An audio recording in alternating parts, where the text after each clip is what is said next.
Hey everyone, good morning. Welcome to Daily Drop-In. It's Monday morning. We are live every single morning, Monday through Friday at 7 a.m. Eastern for our Daily Drop-In. This is where we're able to wish you a good morning, do a wonderful coffee cheers, kind of kick off your start to your day, and then also dive into good news stories. We have themes every single week. It's Monday morning. We have a new theme starting this week.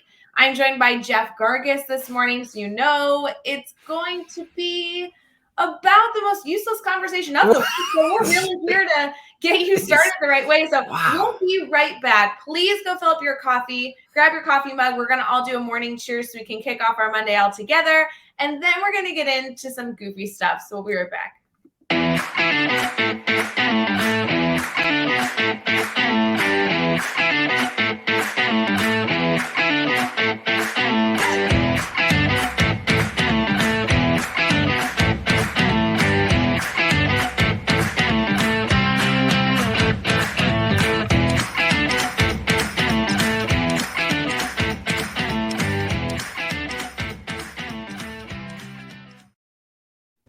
Good morning. Good morning. Happy Daily Drop-In. Jeff, every single time we used to release a Teach Better Talk podcast episode, I would describe you.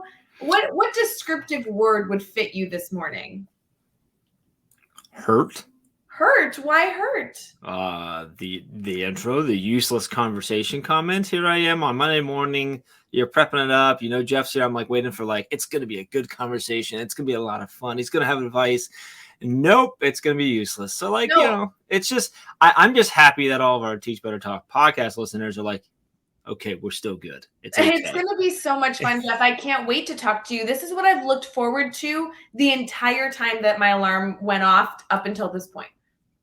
Which is was talking to me or just Daily Drop-In in general? No, talking to you. It's been at least a half an hour of me being really excited to talk to you. Wow, that seems like maybe 27 minutes too long, give or take. But I'm excited. I'm excited to be here. I'm thrilled. I mean, I like kicking off Monday mornings with you. I think it's wonderful to slowly welcome our incredible family in. We're kind of waking them up for the start of their week. I see Bree's commenting good morning. She has the first day today, which is a huge deal. So we're so excited. Carrie's here. Lauren, good morning. It's so good to see you guys. Jeff, I think it's wonderful that we're able to start off Monday together because, we can slowly get into the week and kind of, not overwhelm people too much with really intense dialogue. That's all I meant. I'm going to take that as a compliment. I'm not sure it was, but I'm going to take it as a compliment. Yeah. We start off well with Jeff because we know it's not going to be really anything intelligent or anything you're going to have to think about. It's going to be basically nonsense, which is great for Monday morning. I'm with you. Exactly. Great nonsense for Monday morning. Cheers, guys. Good morning. We're thrilled that you're here. We love kicking off our mornings with you, especially on Mondays because the almighty Jeff Gargas is with us. Jeff, I know that we have a lot to get into today. I feel like we're a little jam-packed with stuff that we want to get out to our network. We have a lot to share. I'm very excited. I don't think you know any of it, just to confirm. But before we get too far into that, can we start with basics? How was your weekend? What's up, dude? How's life? Weekend was good. Saw some family this weekend safely, but saw some family this weekend, which is good. Hurt myself yesterday doing some yard work. Not sure even what I did either, but my left arm, I messed up my elbow, my bicep area. I don't know what it is exactly, but it hurts. So you can't bring the guns out this morning? I mean, I can. It's just today. It just hurts. It's it's a weird. It's not like a sore. It's like something's wrong. Yesterday it was swollen up pretty good.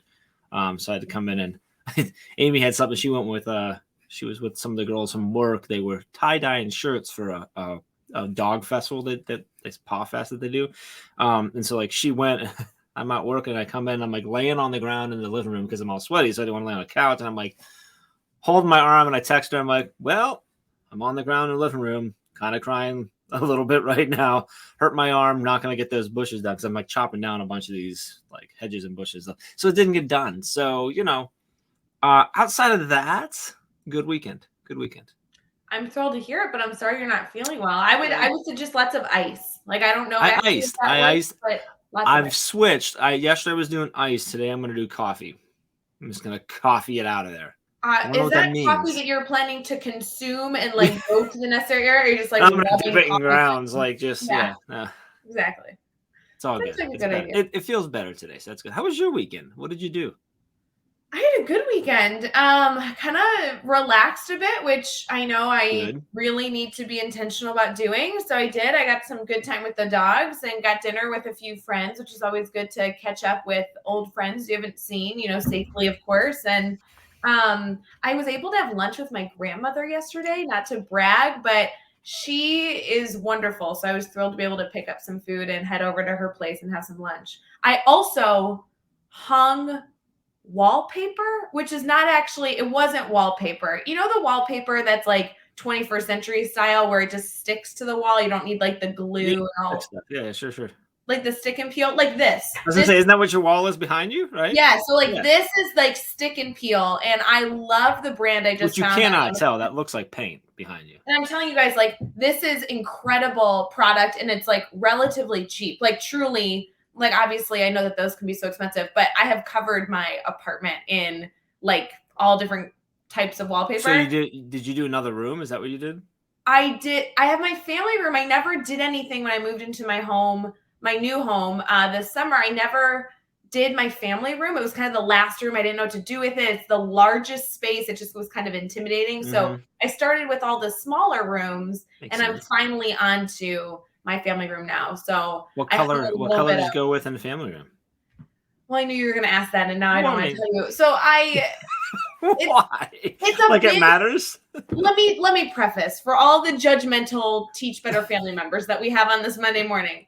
It is a really large, I don't mean that in like my apartment's so big, but it's a really large space with a lot of white-ish, creamish. You know how that apartment paint, it's like a Sure, sure. white wall. So it's a lot of like bland color. Okay. And so to add a little dimension, I actually did like a black accent wall in Okay. one of the corners. It's so pretty. I'm in love with it.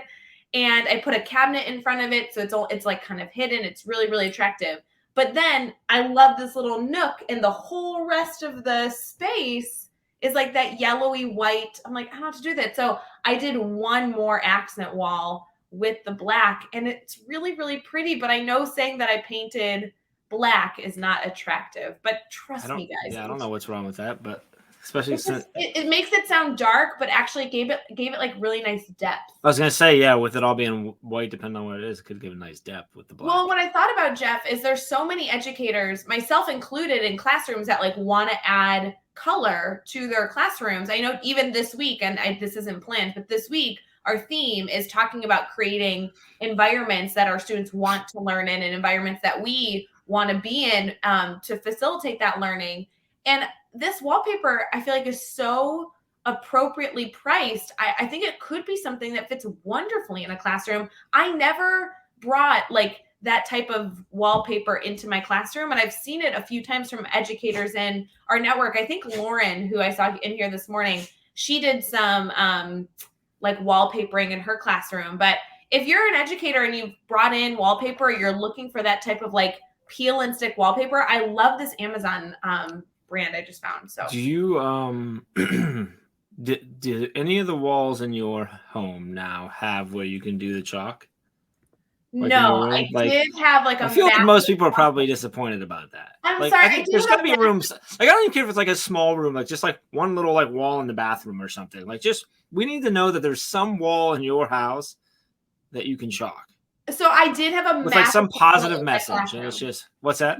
In my classroom, I had a I massive know that's why wall. I'm saying that. Like, I feel like your house should have that somewhere, like in the dog's room. Like, and you're writing Here's, like messages to them or something, or pictures of I don't know I just want to clarify. dog You think bones. you think that I have a dog room? Like who are these princes that I live with? No. But I will say I do have a black. Barbie and Alfie. I mean, I have 4 black walls in my home. I you're a know it very sounds like a dark lot. person. I don't mean to be a dark person, but like the rest of it's white. Okay, let's like it's like this color, the rest of it. Yeah, So it like yeah, creates good contrast. yeah. I, But this I, is green, just to confirm. yeah, it's like that dark, like a dark green. It looks lighter in person. It looks terrible on camera. Like it's really I'm dark. the same way, actually. Anywho, all I'm saying is if you're looking to do the chalk wall, which I'm seeing some comments, chalk wall, I got that donated through a grant, which was awesome. And it was just the Rust-Oleum chalk wall paint. Make sure you mix it. That's my only recommendation. If you don't mix it, it doesn't work. Just to confirm, made that mistake. That's right. That wasn't paper. Huh? That was just paint. It was paint. Yeah. I painted the whole 20 by 8-foot wall. Yeah. Yeah. But then for this, this is like an Amazon brand peel and stick, and it is so cool. I think you could that's like the Amazon basics, like that. I think so. I should look it up, but it was like the cheapest one, and I couldn't believe how much I liked it. And it's all over my house now. But it's a very smooth material. I feel like you could at least take like a chalk marker and write on it. Probably could. Yeah, you could probably do a little something on there. But it's like if you can't erase it, like then. Yeah, it's not cool, but whatever. I mean, it looks good. If you wanted to like do designs on it, if you were super creative, you could totally draw on these walls. I mean, theoretically, you can draw on whatever walls you want. It's just a matter of whether they'll come out or not. But here's my argument: if you drew on this wall, all you have to do is peel the wallpaper off. That's right. You just put new wallpaper down on it. Yeah. So and it's so easy to install. Okay, this is peel and stick wallpaper. It's by the Cosine store. I don't know. Message me if you need the wallpaper. Listen, I'm not sure how much value we'll provide right now, but I can tell right now that definitely for Karen, we were providing a lot of value right now. So if anybody else is sick of what we're talking about already, it's okay. Like Karen's getting a lot out of it. Karen's loving every bit of this. If you guys need wallpaper, peel and stick wallpaper, call me. I think it'd be really cool for the classroom. I was thinking about that last night. Absolutely. You could change it every year, and it's not as well. Is it? It's like a sticker. But is it easier than painting? Like in the sense of, oh my god! Obviously, you don't have to go get the paint and have all like the mess and stuff. But like, how long did it take you to do that wall behind you? Like, okay, truly, it is so much easier than painting, and I actually really enjoy painting walls. Like, I'm like actually pretty good at it, especially black walls. But no, but I'm good at like the precision. This is 1,300 times easier. So much faster though. Like it's not so much faster because you already have all the clean lines. Just peel and stick. It's peel and stick. It's like a huge sticker in a rectangle. It's so easy, so easy. Bree wants to come over and see the black accent wall. It's very guys. I will do a little tour of my Ooh, all right, we're gonna do like Instagram, if you guys MTV want. Like an MTV Cribs episode. Can we do that? It's not done yet. So like I'll show you at least the accent walls because I feel like there's at least 3 accent walls that you guys would be like, ooh, Ray, nice job. Yeah. If just so you know, if all 3 walls are accent walls are in the same room, they're no longer accent walls. It becomes the other one is. No. Well, if it's one big room and it's on different sides. I'm gonna paint this accent wall black. I'm gonna paint this accent wall black. Paint this accent wall black, and I'll leave this accent wall black.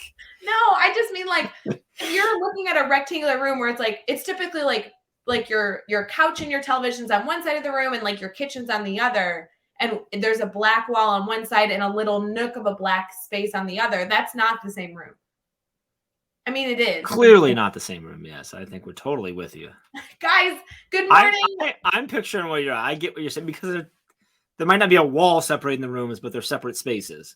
And they're like facing different ways. Like, yes. Good morning. Totally we're with you. We're all with you. We're all with you. Thank you for having this dialogue with us. The point is that we eventually are going to this week, maybe not now, but we will eventually have a really in-depth conversation on creating wonderful learning environments. Definitely not happening today. That's the way to go. Peel and stick wallpaper.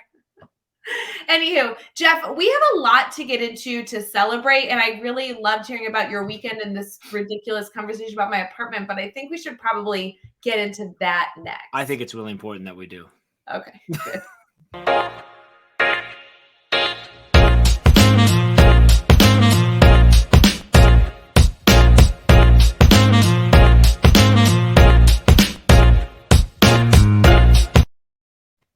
Good morning, everyone. What's up, Jeff? What were you saying? One day I'm going to have a saxophone with that and just like, yeah.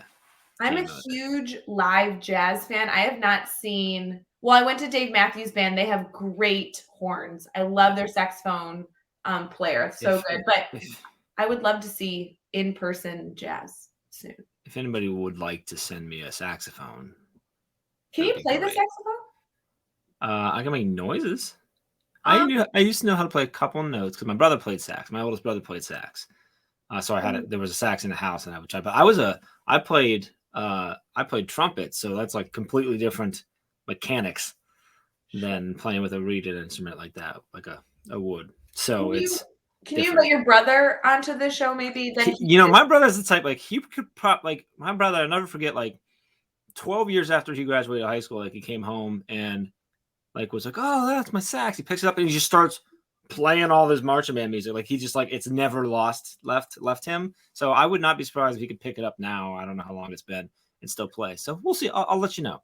We need some saxophone on the show. I think that we need to find somebody that can come and play saxophone. I bet Mickey Smith Jr., if you guys are not connected. I bet he would. Mickey Smith Jr. is, he's in our speakers network. So go to the Teach Better team, go to teachbetter.com/speakers network. He's like one of the first people on that page. He plays a mean saxophone. Yes. Yes. So good. I actually met him playing sax. Like he was playing saxophone when I met him. Well, that makes sense. Yeah, because that's how I fell in love with him, obviously. Clearly. Yeah. He's a very, very wonderful educator who's he is. Happily married, multiple children, but I am his #1 fan. So, good to know. Anywho, good to know, Jeff. There are 2 holidays today that are really important. One will absolutely affect what you wear today. So if you have already picked out your outfit, you might need to go back and change. Hopefully you haven't left for work yet. If you did, don't worry. I'm sure there's a Walmart on your way where you can get the appropriate necessary clothing. Today is College Colors Day. So I encourage you all to wear college colors, or at least Does it have to be your college? Well, that's what I was going to say. And what if you went to multiple colleges? Or if you're not wearing your college colors, you can just make up you're wearing someone else's college colors. So that's fine. Yeah. We'll say that I'm wearing someone else's college colors. What are you wearing? Like a maroon? It's like a maroon. Yeah.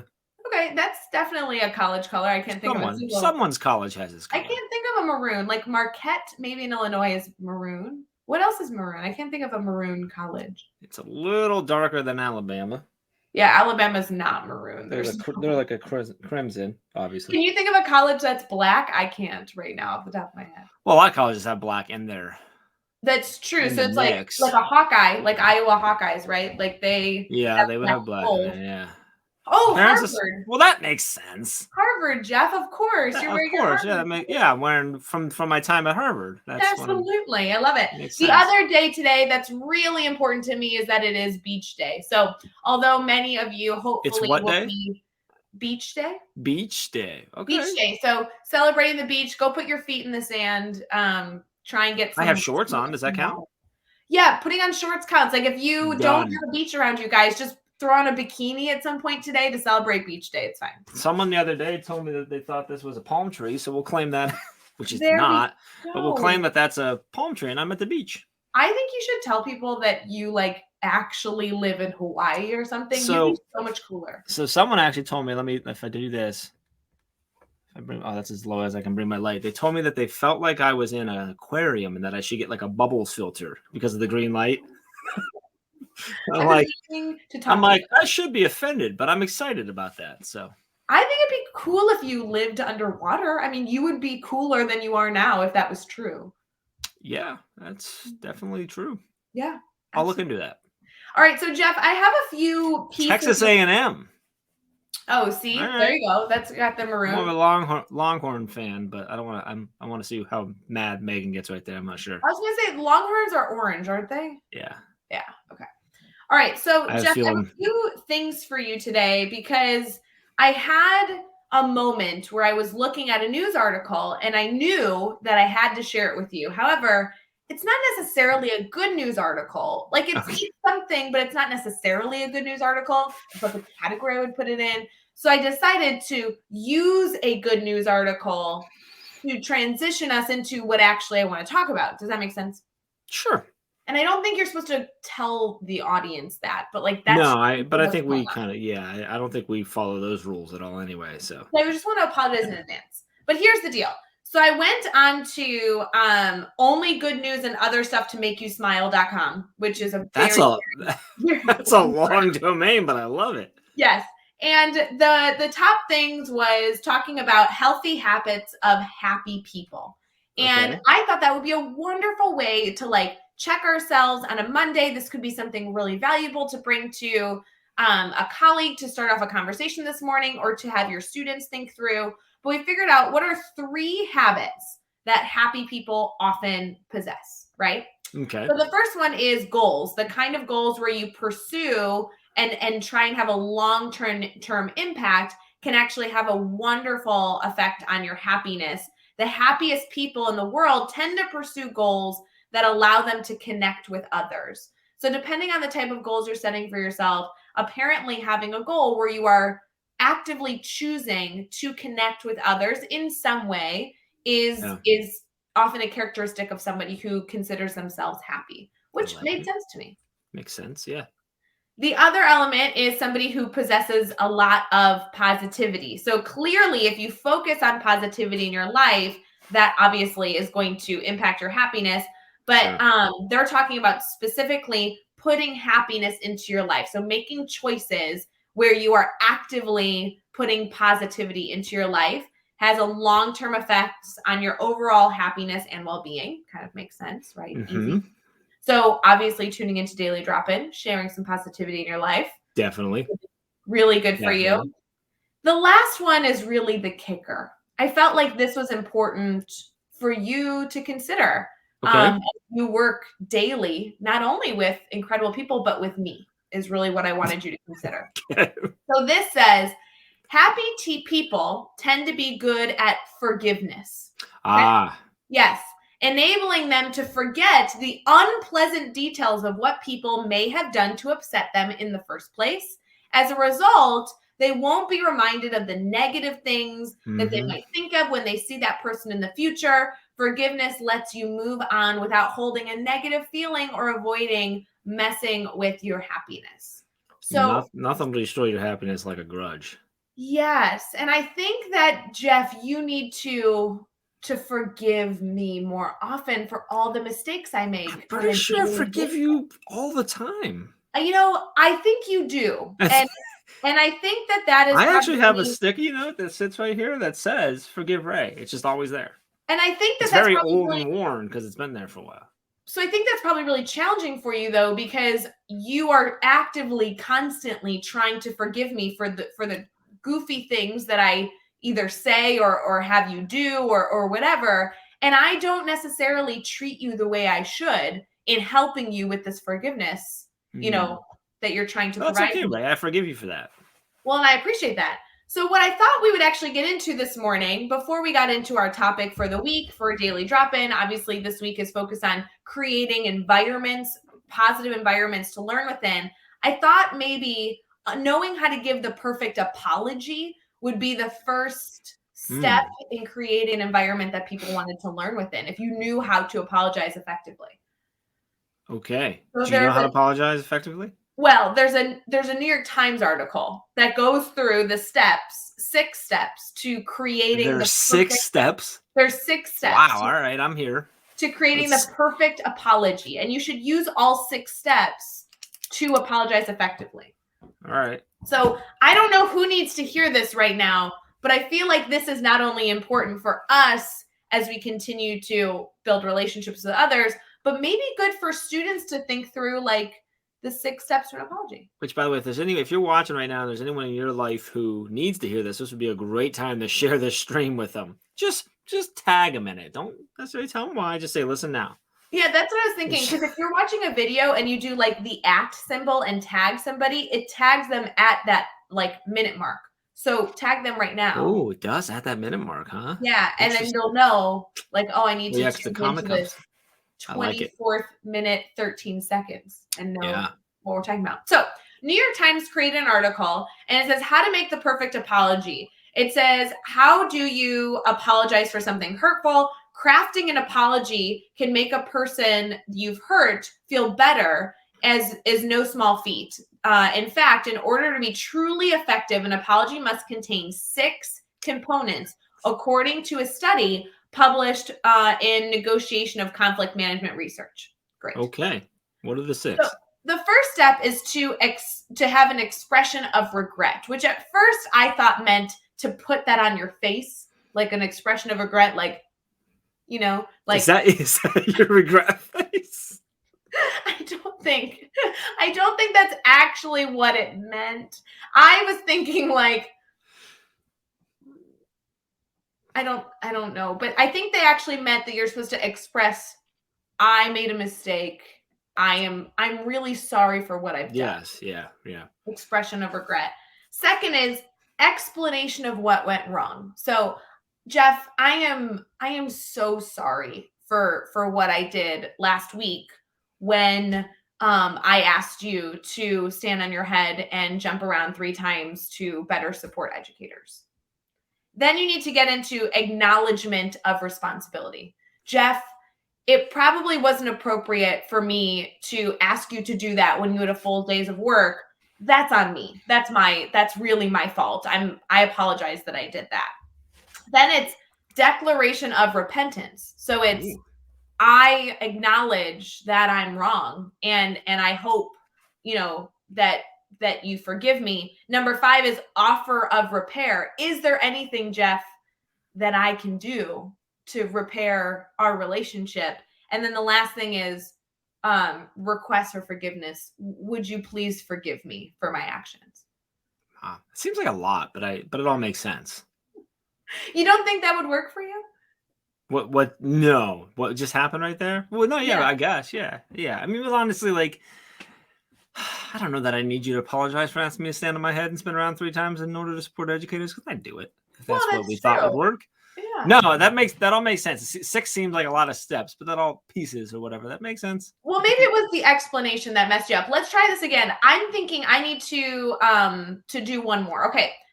Jeff, I really wanted to let you know I'm so incredibly sorry. When I asked you to join me for Daily Drop-In every Monday at 7 a.m. Eastern, I just didn't realize that was so early in your schedule. And I am really so sorry for that inconvenience. It really wasn't fair for me to ask you to get up that early every single week when you have so many other things to do, especially with an injured arm. So I really would love to do whatever it takes for me to make up for that misstep. I really would love if you would forgive me. I forgive you, Ray. There we go. That was good. That was nice. Well, there you go. Time Magazine. Always good bringing job, Time Magazine. Hard-hitting topics over there on Time Magazine. Not nearly as cool of a domain as the other one, but we'll go with it. What was the other domain? What was it? Good things that make you smile and puppies and dogs too? Hold on, let me. It was a long domain. Not that this is what we should be talking right now, but it is only good news and other stuff to make you smile.com. Only good news and other stuff to make you smile.com. Yep. Wow. I like it. Yeah. All right, guys, we are going to transition here into that hard-hitting topic of environments, positive learning environments. So we're going to get into that. We will be right back. And in the meantime, feel free to consider who might need an apology.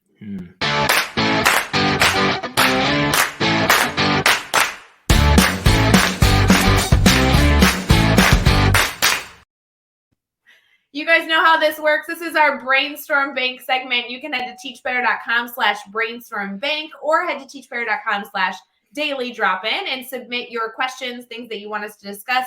These could be themes that are coming up that you're really trying to work through, or questions that you have that you're wrestling with that you're looking for a brainstorm partner for. This week, Jeff, we're all focused on learning environments. And I thought it would be cool to kick off some discussion on how you set up your learning environment every morning. Because as we think through the learning environments we like to learn through, I think that really easily translates to the type of learning environment we might create in our classrooms. I agree. So you're asking me what I do for my learning environment? Do you do anything in your, like, is there anything that you have specifically in your learning environment, like in your office right now, anything specifically that you're like, that's because that helps me be more successful? Yeah, well, I mean, everything in my environment, most of the stuff in my office is stuff to make me successful. When I think through, like, probably the most important thing I do is try to organize so that, and I think that actually is distraction. So I try to limit the distractions that I have, which I think transitions into the classroom as well. Distractions. I think you see a lot of people with a lot of amazing things all over the wall, but you got to be careful and make sure, are they there for a purposeful reason, or are they there just because you thought they were cool on Instagram. If they're not there for a purpose, a very important purpose, they could be a distraction. So I think limiting that organization, making it easier. So I try to do things and set myself up so that it's easier for me to learn or for me to do my work. So I think thinking through that, providing an environment that makes it easier for your students to learn, not necessarily easier stuff, right? You want to challenge them, but easier for them to get into the learning, to walk into your room and get to work, whatever that looks like in your room. No, I'm trying to think of like on my desk. No, I mean, I have a lot of stuff on my desk, but like it's all meant to help me learn more. I think for me, it's more the process that I do to create the environment, not necessarily item or something like that. It's the setup for me that's most important for me, and it's that making sure that I'm ready to be able to get to work, whatever that work looks like for that day. Jeff, I was thinking through this because so many educators essentially had to reimagine what a learning space looked like when COVID sent all of our students home and teachers were bound to connecting with their students essentially only through a computer screen for some significant amount of time. And there was an activity that we talked through, and I think we discussed it on Daily Drop-In back in the day when Daily Drop-In was actually created because COVID was on the rise in the US and we were trying to create a safe space for people to brainstorm. And it was an activity because we needed to essentially set up the learning spaces of our students, even though we couldn't control any environmental element of where our students were learning from. And so I find it interesting because I think that there were a lot of learning experiences that we as educators could have taken upon ourselves to learn as we looked through kind of like at our students' lives, like what type of learning environment were they choosing to put themselves in? How could we help them structure that? What things did we actually care about when we were in the classroom back in the day that now, and even in a remote setting, we're like, oh, that actually didn't matter as much as I thought it did. Mm-hmm. And then how do we take all that knowledge that we learned and translate that into our current classrooms right now, which thankfully in many communities are back in a classroom environment, hopefully as safely as possible. Obviously, that's a major priority for us. Mm-hmm. But I think that there's been kind of this evolution of what a learning environment can look like because of the world that we've lived in over the past 2 years that may not have been as relevant if we were having this discussion 5 years ago, for classroom setup. What were, as a teacher who went through that and had to adjust and shift and then do kind of a weird year and everything last year, what were the key pieces of the learning environment that you were creating? And second part of my question is, because I know you went back and forth several times last year, what were the pieces that carried over, like we were just talking about, and what were the pieces that you couldn't carry over that you had to think of, like either maybe because it didn't matter as much because they weren't in person or whatever, but I think more importantly, what were the pieces that carried over, like, but changed the way that you did them, but were still effective? Yeah, we did an activity like our first week or second week, we went fully remote. This was like March of 2020. And the activity was for students to kind of go through a phase of designing a learning environment. So the first thing that they did was they like sketched out what the coolest learning environment would look like. Like, what does the coolest classroom look like? And we would like sketch it out, whether they did it in Canva or on the computer or on paper. They really sketched that out. And then it was, okay, now think bigger. What else could you put in your environment that would really be cool? And can you describe why these things are interesting? Mm-hmm. And then the final piece of the activity was, can you take any element of what you've created on paper and put it into your reality? And so some of the silly things that I remember students discussing was like, they wanted a big space they could lay out all their stuff. Or they wanted like a unicorn in their learning environment because unicorns are cool and they give you good luck and like silly things.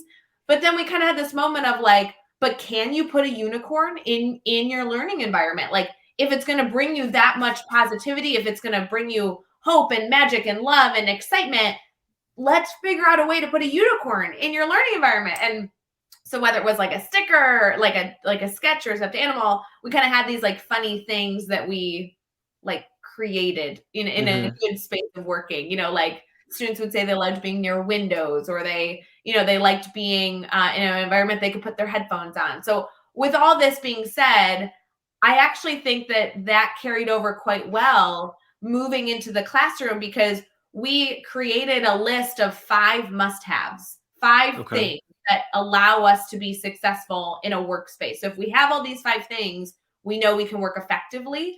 And some of the students had one of those things be a unicorn. Like, that sounds silly, but like that was one of them. But other things was, a writing utensil, or a to-do list, or whatever it was. Those 5 things, no matter where we were, whether we were in the classroom, in the hallway, at home, whatever, allowed us to be able to work effectively. And I think that allowed our learning spaces to move quite fluidly throughout the year. So each student had their own 5 things, or did you come up with collectively as a classroom too, or no? It was each we had our own 5 things because we felt like everybody had different desires, right? Like different things. It also really helped us with seating charts, because when students were able to come back into the classroom, if sitting next to a window was on one of your top 5, then we really prioritized, how can I get that student near the window? Yeah. Versus a student who said, oh, I really love being, I love a big desk. I love to have my to-do list. I need my unicorn sticker, whatever. Well, then you can sit anywhere in the classroom. So those 5 things kind of allowed students, as they needed to quarantine or as they were coming back into the building, we always could have our 5 things with us. Do you recall the most common things that were amongst all the students? There were some universal things, of course. Like, we were really tied, right or wrong, to technology. So everybody had technology on their checklist, so whether Chromebook or whatever it might be that they Chromebook or a phone or something where you could access, like Google Classroom was very, very common and popular. So that was a part of it. I also think a lot of students, I taught 11-year-olds, 6th grade, they really did like to kind of have like a checklist element to their day, which a lot of students actually use the grid as their kind of like checklist of what was next and what they were going to accomplish. But I like a lot of students I found really enjoyed like the crossing out nature of being able to feel like they were moving and grooving through our to-do list. So that was pretty common too. Gotcha. Okay. What about you? Say, though, my classroom, like forever, my style of classroom is that I really liked students feeling like they were working in a coffee shop. Like, that's my favorite. That makes sense. That's what I like to work in. I know, so I like to create that for my students. And your room always had there. Now that you say, I'm like, yeah, that makes complete, like, lots of different places to sit and kind of chill and relax. Always some music playing. I love flexible seating. I'm a huge proponent of flexible seating. I love music always being on. There's always an opportunity to listen to music. So that, even with COVID though, that culture, yes, different, but that culture still existed. Like, if any of you listening right now walk into a coffee shop, they're still open, they're still in business. Their environment looks a little bit different because of COVID, but you still have that coffee shop feel. And so that was kind of my mindset for the classroom, that even with COVID, there were things we could still do. So what was so what about you, for you personally, to learn now to work? Yeah. What are the things that need to be in place for you? You go to coffee shops a lot. So I know that, but when you're not there, how did you just try in your home? Do you try to recreate or mimic the coffee shop? I do. I think anywhere I'm working, if I was listing my top 5 things that I need to be successful, to either learn or work. I mean, those are the same thing, all that stuff. I think I need some sort of device, right? I live on my laptop. I love being able to blast music. So whether that's in my headphones or not, I love music drowning out the world. I really like being in beautiful spaces. I think the reality is that I work more effectively when I'm in a space that is pretty. I don't know how to describe that. I think everybody has their own definition of pretty. Sure. But aesthetically pleasing for you. Yeah. Environment really does truly affect my ability to be effective. Yeah. That's true. Yeah. Coffee shops too, for me, have always been because typically there's a bunch of other people there getting stuff done. Yeah. And so it's sort of that environment of where if you don't have an office to go to or, whatever building to go to, you can go there and you know that everyone else there is for the same, you know what I mean? Like it's a weird like level of like, we may not know each other, we may not speak, but I know that we're all like we're supporting each other in this weird way because we're all working, even though like, I don't know if that makes sense or not. You're nodding your head, so I'm thinking it does, but you know what I mean? Like, you know that they're there too. Kind of similar to the classroom. I mean, even as we all walk into our classrooms later this morning, like you might leave your door open, you know that across the hall, a teacher's in their classroom too, working, whether they're in your space or not. It's like an environment of people being productive, right? Yeah. That feels good. We should get on Workfrom. Do you know Workfrom? No. Workfrom.com. So the community that I'm a part of with SPI Pro with Pat Flynn, they launched it, and you can go there and jump in at any time. And there might be no one in there, might be a bunch of people in there, and you can drop it's like a coffee shop like background, but it has coffee shop noises, and you can adjust how much you want of it. So it's got like a little bit of music with a little bit of buzz of people.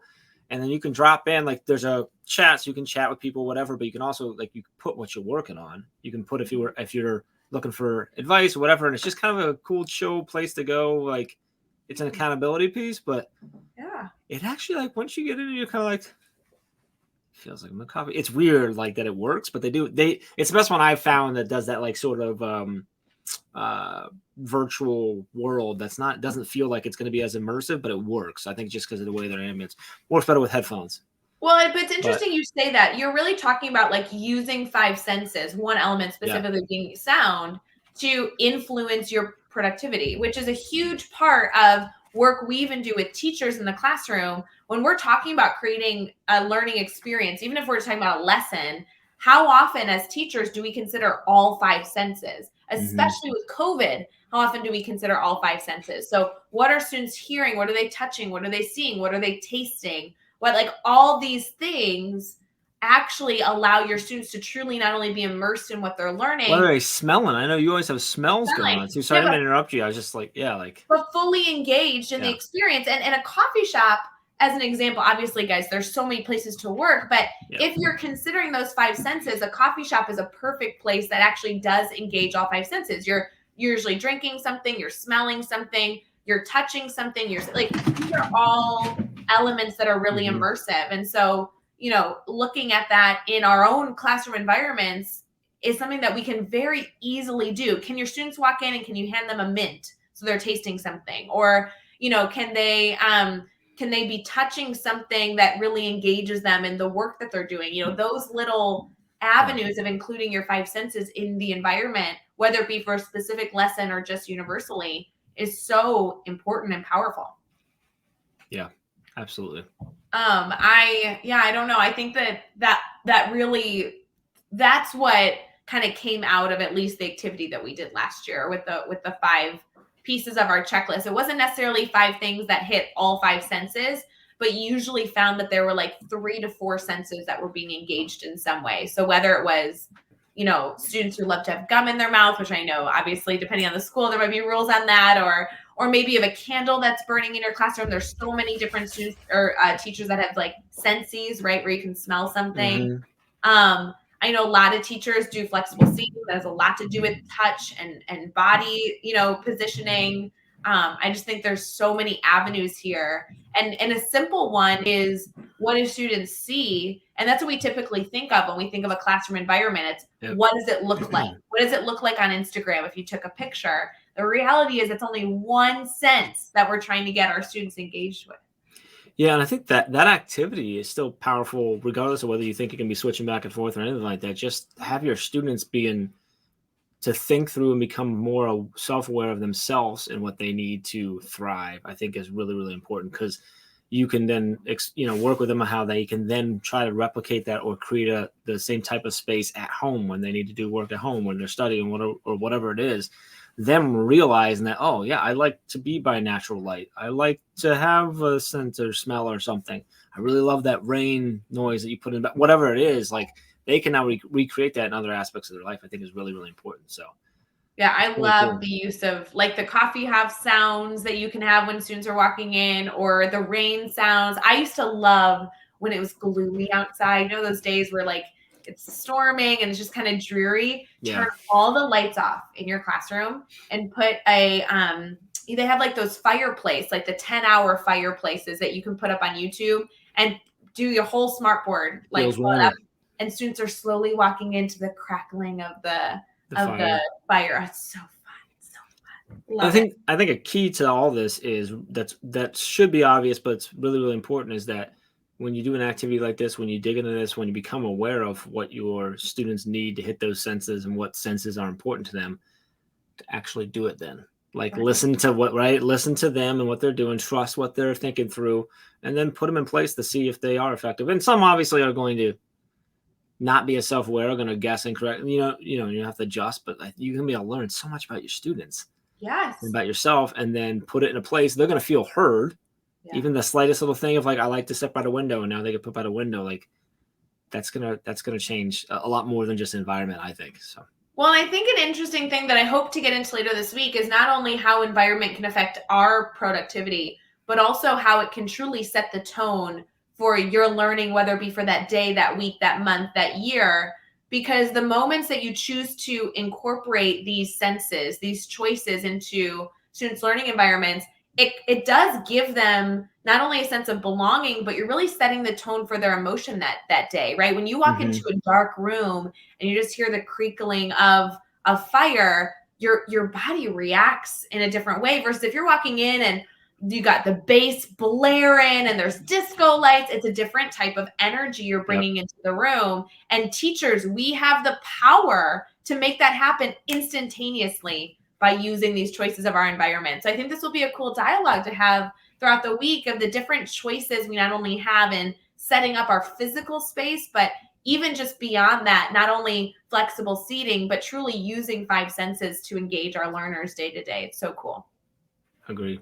So we're gonna get into some information on the week. We want to make sure that we give you kind of a hint of what we're going to be talking through. We have incredible guests joining us, and then we will obviously kind of get into some challenges we'd love you to consider as we move forward with all the fun this week.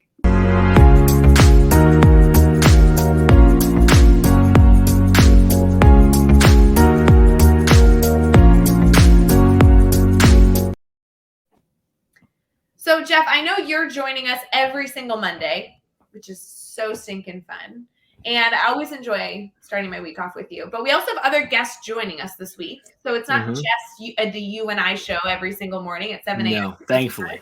Definitely not. We have actually a lot of people joining us this week as we continue to talk through environments, 5 senses, kind of creating a space of learning. And you as the educator making the decision of what type of environment you want to welcome your learners within. So tomorrow, Claudia Larson will be joining us, and we'll continue to dive into this concept of environment. Then Dustin Statz is joining us on Wednesday. Thursday, we have Carly Spina joining us. Carly. She has a new role this year, and so I'm really excited to not only talk about her experience as a bilingual coach. She's done so much with that community, but now I believe that she's with the Illinois Reading Association. So I think that she's going to be able to share a lot of insight because she's working with schools, I believe, across the state with that organization. So she's in a lot of different environments, which I think will be wonderful. And then Friday, you guys know every Friday we end with the almighty Brad Hughes will be joining us. So we always like to bookend our week with, some Jeff Gargas in the beginning and some Brad Hughes at the end of the week to kind of shore it all up. Not too shabby. Not too shabby. Jeff, as we go through our week, we always love when you give us a challenge for the week. What are some things that people should be thinking through, some things to consider? Maybe it's a challenge that we need to do something, or maybe just keep an idea in the back of our heads. What should we be thinking this week as we enter into our Monday, as we obviously celebrate, by the way, College Colors Day? College Colors Day. Today. Go Harvard. Yeah. I'd actually really love to see, I think it'd be really powerful, Ray, for them to do the activity that you talked about, but first for themselves.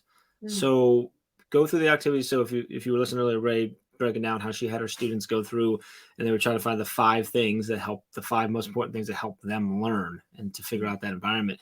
I want to challenge you to do that for yourself first so that you understand yourself and you understand that process. and then for your kids, and figure out what it is that they need, and then figure out how you can best do that. That's a big challenge, I think. I feel like that's a lot, multiple pieces, but I think it's powerful and makes sense for this week. But at the very least, do it for yourself so you can get really self-aware. And you may think, and you may already know what you need. You may think you may know what you need, but just like taking it and being very intentional to think through that, like really dissect it and figure out like, what do I actually need? What do I notice when I'm having a really productive day? What are things like versus what I think they're like? Like, what does that look like? So I think that's my challenge. I want you to do that at least for yourself. I really encourage you to then do the same activity with your students as well. Figure out what you should change in your classroom or your school. Well, and I want to clarify, guys, we're living in a wonderful time in the world. Yes, there's so many things that are negative that we want to see change, but we have more technology than ever. We have so much access these days. Like, you're going to find that you don't need 5 things. Like, just so you know, when we did this activity, even with my students 2 years ago in March of 2020, it was only a year ago. It feels like 20 years ago. It was, we don't need 5 things. Like, you need like some sort of device. Maybe it's your laptop. You might need headphones, but you're going to run out of things. You won't need all 5. So feel free to get a little goofy. And some of the things you might need may not be physical things. You might need, like a cup of coffee that's physical, but you also might need like your spouse to kiss you before they go to work. And that sets you up for the best day ever, because, that moment of love, or like those little things actually help you identify how to be successful. So even if it's something that isn't physical, think through the little things that you might need to have a successful day. Jeff, does Amy say like good morning to you every morning? Is she even awake right now? This would be really early for Amy to be awake. No, yeah, she'd normally be at work already for an hour. But on Monday she goes in a little bit later, so she's getting the kids all wrangled upstairs and ready for school. So all right. Yeah, she's up. I just need her to acknowledge me. Like, even if it's just like move me out of the way because she's trying to do something, that's fine, whatever it is. So I mean, she's pretty wonderful. If she acknowledged me every morning, I would be in a really good spot. Yeah, me too. She doesn't, though. No, stop. She does. Amy's like a saint, guy. Oh my god. This morning, Buster, dog, got in. He's like, I'm like this way, and he's like curled up like in between us, and my alarm goes off, and I snoozed it, and then I didn't think that I like realized I snoozed it, and he's like kicking my back, and I'm like, dude, quit kicking my back. And I'm like laughing, and she goes, I think he heard your alarm. And I'm like, that was her calling me out. That was her acknowledging me that I was not getting up to the alarm that woke her up too. So Buster, I got scratches on my back this morning from the dog, and then you're kind of a mess. I think you need to reset your morning. Your arm and the scratches. Like, do you need some, maybe you should go take 5 minutes to yourself. I don't know. I don't know that's gonna help. I think it's just me. What are you gonna do? Well, we'll keep you at least for right now. We are going to say goodbye to everybody here. Thank you for joining us on Daily Drop-In. We are live every single morning, Monday through Friday at 7 a.m. Eastern over on Facebook, YouTube, Twitter, and Twitch. And then these episodes do become episodes on the Teach Better Talk podcast. So if you have not already subscribed, rate, and review, we so appreciate those rating and reviews. Allow us to connect with other educators, other people looking for podcasts, and we're always looking to add more people to the Teach Better family. Don't forget, this week we have a lot going on. I just actually sent out an email this morning. If you're on our email list, if you're not on our email list, just message one of us. We'll get you on there. But there are some good details in there for all of you, including a podcast I really recommend. The Dash podcast had a really good episode out recently. Go check that one out. We also have a very full week of stuff. So if you are not subscribed to the Teach Better events calendar, there is a lot going on this week. So you can access that a bunch of different places. Probably the easiest spot is to head to teachbetter.com on the home page. Just scroll down. It's literally right there. You click it, Google Calendar, adds to your account so you can see all the things going on with the Teach Better team. But it is a busy week because it's the start of September, but we are going to be all-stars. Jeff, thank you for joining me this morning. It was so fun to talk shop and catch up with you. Thank you for apologizing earlier. I appreciate it. I forgive you.